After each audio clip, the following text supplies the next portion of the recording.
할렐루야.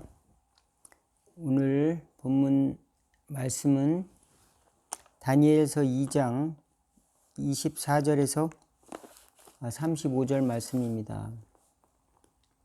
제가 봉독해 올리겠습니다.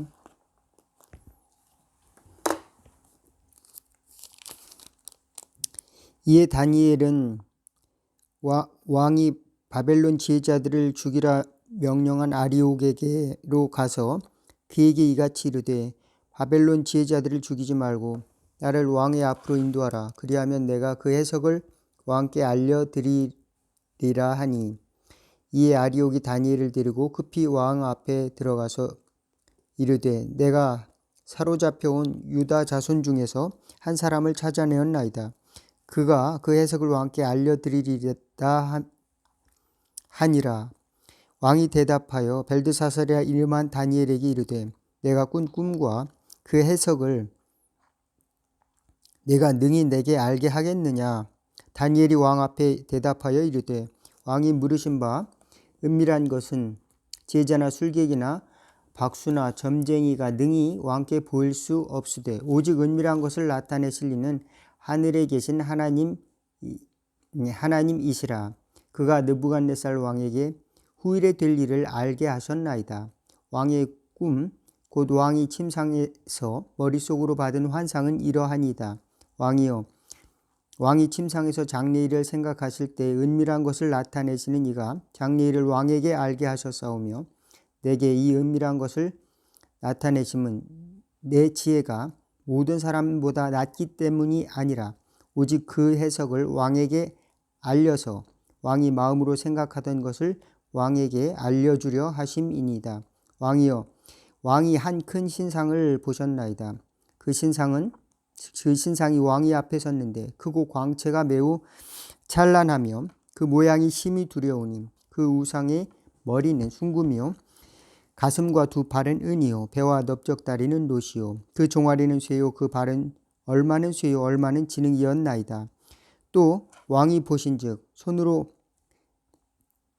손대지 아니한 돌이 나와서 신상의 쇠와 진흙이 발을 쳐서 부서뜨리매 그때 쇠와 진흙과 놋과 은과 금이 다 부서져 여름 타작마당에 겨같이 되어 바람에 불려 간 곳이 없었고 우상을 친 돌은 태산을 이루어 온 세계에 가득하였나이다.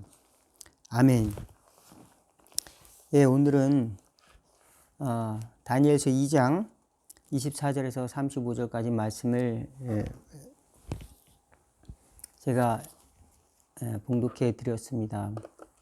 오늘 수요일에 나눈 하나님의 말씀입니다. 다니엘은 왕에게 왕이 꾼 꿈과 그 해석을 잘 풀어서 설명했는데요. 머리는 금이고 또 가슴과 팔은 은이고 배와 넓적다리는 놋이고 또 종아리는 쇠고 발과 또 얼마는 흙과 쇠가 섞여 있었다. 그런 큰 우상이 왕 앞에 서 있는 꿈을 꾸었는데 그 우상에게 뜨인 돌이, 그러니까 쪼개진 돌이 나와서 그것을 부서뜨리는 것입니다. 그래서 그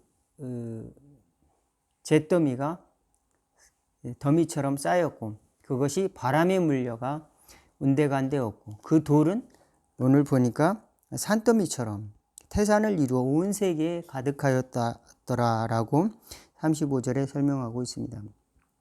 예, 하나님께서는 느부갓네살의 꿈을 보이시고 또 그걸 또 그의 종 다니엘을 통해서 해석을 보이셨습니다. 그래서 하나님께서 왕에게 권세를 주시고 세상을 다스린다는 것을 보여주셨습니다.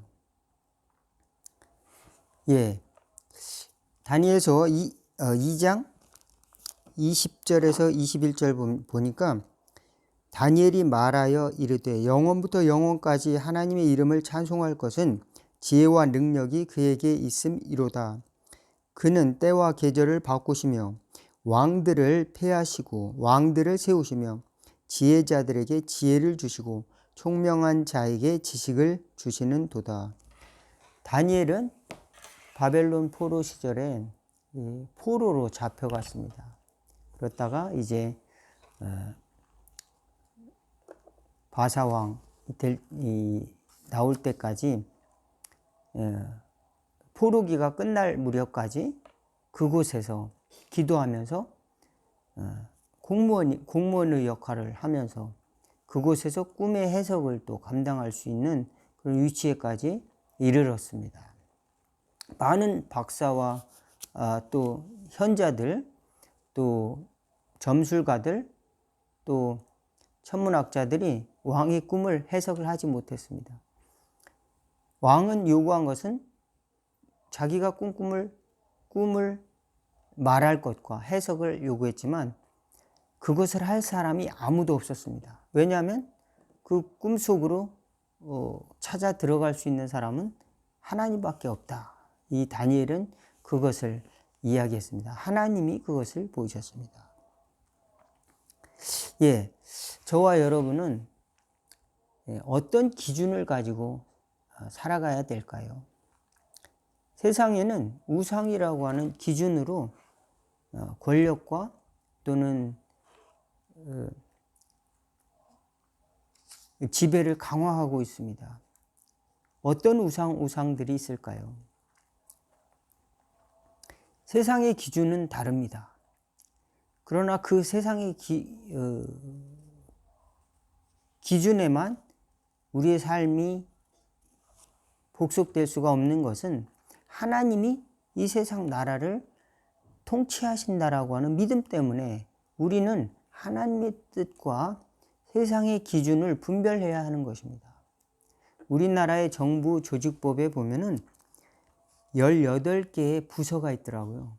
모든 것은 이제 대통령이 관할하는 것이고 그 밑에는 장관들이 있죠. 장관들이 많이 있는데 그 부서 중에서 첫 번째가 기획재정부라는 것이 있어요. 기획재정부는 어떤 것을 하냐면 보니까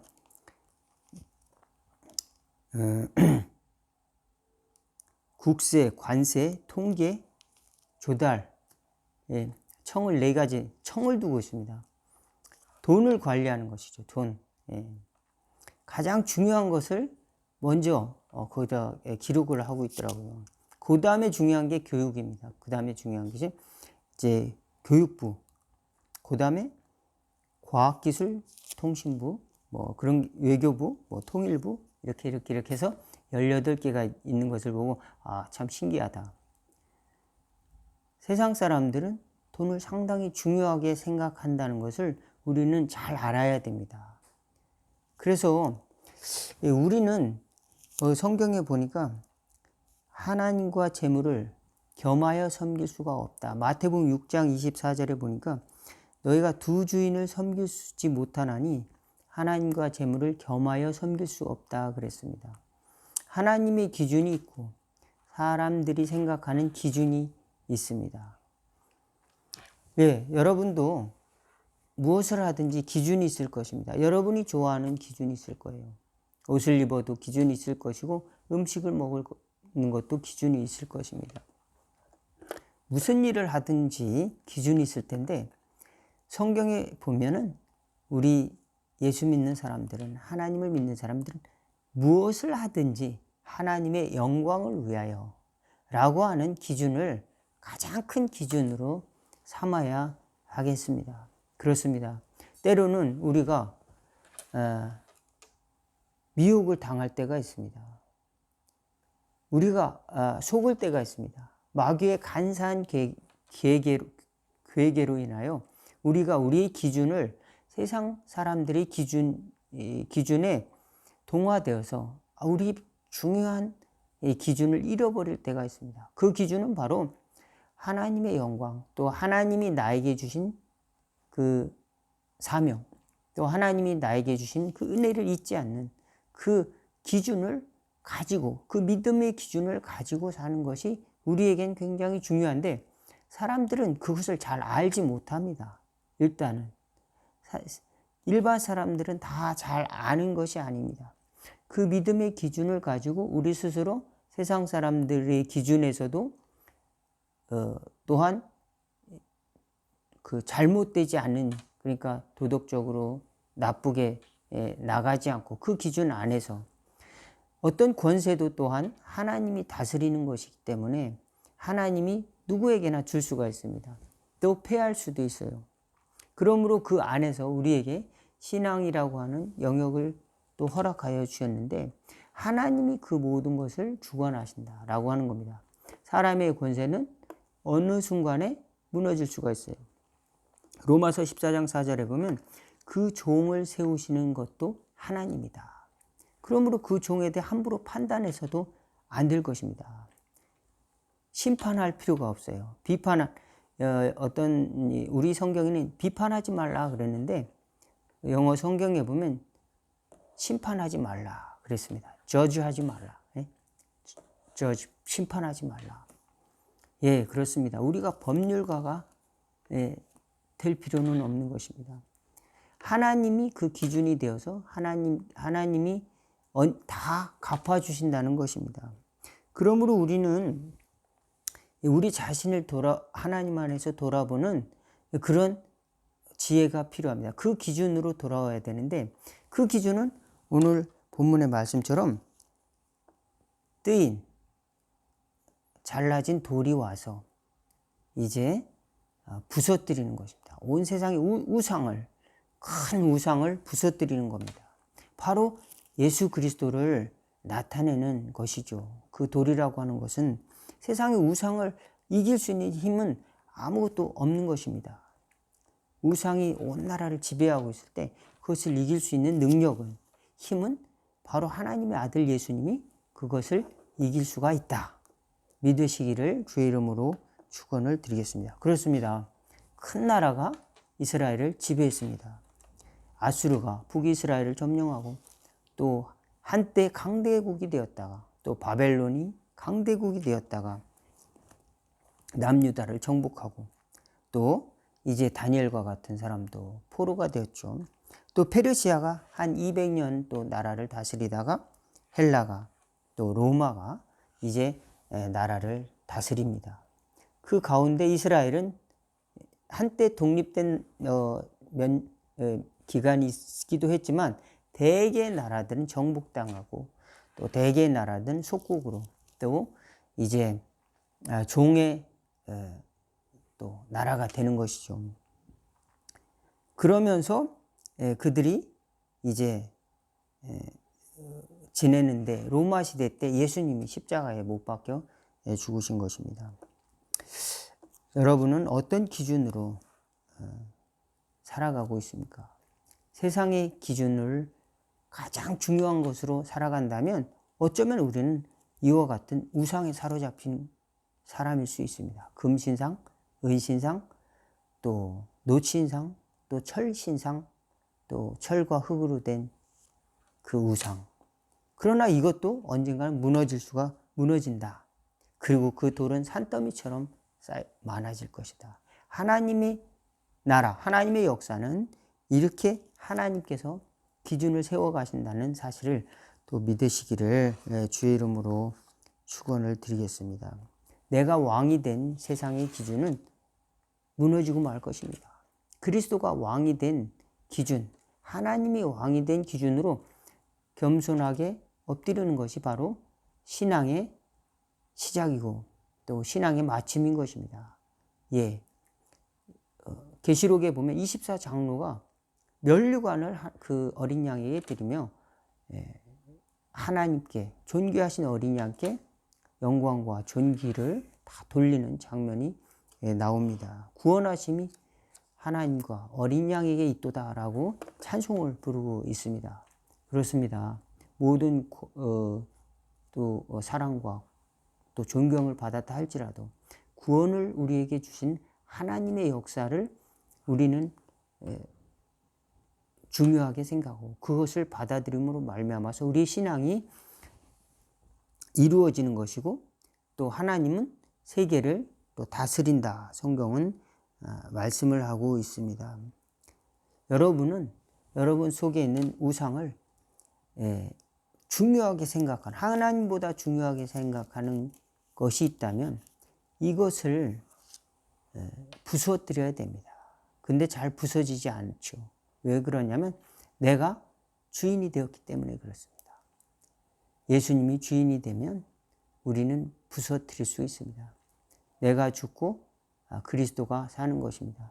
이제 내가 사는 것은 나를 위하여 자기 몸을 버리신 그리스도 예수로 말미암아 사는 것입니다. 사도 바울은 자신의 삶의 기준을 복음과 예수 그리스도의 명령 거기에 두었습니다. 그래서 나의 달려갈 길과 하나님의 은혜의 복음을 전하는 이 사명을 마치려 하면은 나의 생명을 조금도 귀한 것으로 여기지 아니하노라 라고 말씀하고 있습니다. 당신의 생명이 귀하지 않아? 당신은 이 세상에서 성공하는 것이 좋지 않아? 당신은 왜 이렇게 병이 걸렸어? 당신 왜 이렇게 고생하며 살아? 당신은 왜 목숨이 여러 개야? 7번 죽었다 살아나고 또 곤장도 맞고 또 고소도 당하고 왜 그렇게 살아? 사도 바울의 기준은 하나님이 자기에게 주신 사명이 있기 때문에 그것을 붙들고 그 기준을 따라 살아가고 있는 것입니다. 그리고 그 기준을 따라 순교도 각오했다라고 말씀하고 있습니다. 저와 여러분이 기준이 어떤 것이었는지, 그것이 혹시 이 한때 있어질 그런 한때만 있는 그런 이제 무너질 세상의 영광은 아닌가, 오늘 다니엘서를 통해서 생각해 볼 수 있는 은혜가 있기를 주의 이름으로 시간이 되기를 주의 이름으로 축원을 드리겠습니다. 하나님은 왕들을 세우시고 폐하시기도 하고 지혜를 주시기도 하고 또 지식을 주시기도 하는 것입니다. 그리고 오늘 그리스도를 통해서 온 세상에 구원의 기준을 세우실 분도 하나님이시다라고 하는 하나님의 역사를 다니엘은 보았습니다. 언제? 포로 생활, 나라가 없어지고 이제 포로 생활이 되어서 이제 살아갈 때, 그때 다니엘은 하나님의 계시를 보고 그것을 기록하고 있습니다. 그리고 세상에 돌아가는 환경을 기록하고 있습니다. 저와 여러분이 하나님의 기준이 되어서 세상을 이기는, 우상을 깨치고 승리하는 승리자가 되기를 주의 이름으로 축원을 드리겠습니다. 기도하겠습니다. 하나님 우리 아버지, 우리 마음속에 많은 우상들과 또 유혹들이 있습니다. 세상의 기준으로 인해서 공격을 당하기도 할 때도 있습니다. 그러나 모든 것을 주관하신 분은 하나님이라는 것을 믿고 하나님이 통치하신다는 믿음을 갖고 승리하게 하여 주옵소서. 때로는 왕을 세우시고 패하기도 하시고 때로는 나라를 세우시기도 하고 또 패하시기도 하시는 하나님, 우리 속에 그리스도의 나라, 하나님의 나라가 이루어지게 하옵소서. 때로는 나의 영광과 또 나의 나라를 구했습니다. 용서하여 주옵소서. 하나님의 나라가 세워지도록 우리는 그 나라와 의를 먼저 구할 수 있도록 도와주옵소서. 먼저 하나님의 뜻을 구하는 지혜로운 성도들 되며 하나님이 주신 깊고 깊은 은혜의 지식을 가지고 살아가는, 믿음의 지식을 가지고 살아가는 모든 성도들 될 수 있도록 도와주옵소서. 예수님의 이름으로 기도하옵나이다. 아멘. 오늘 말씀 여기까지 마치겠습니다. 감사합니다.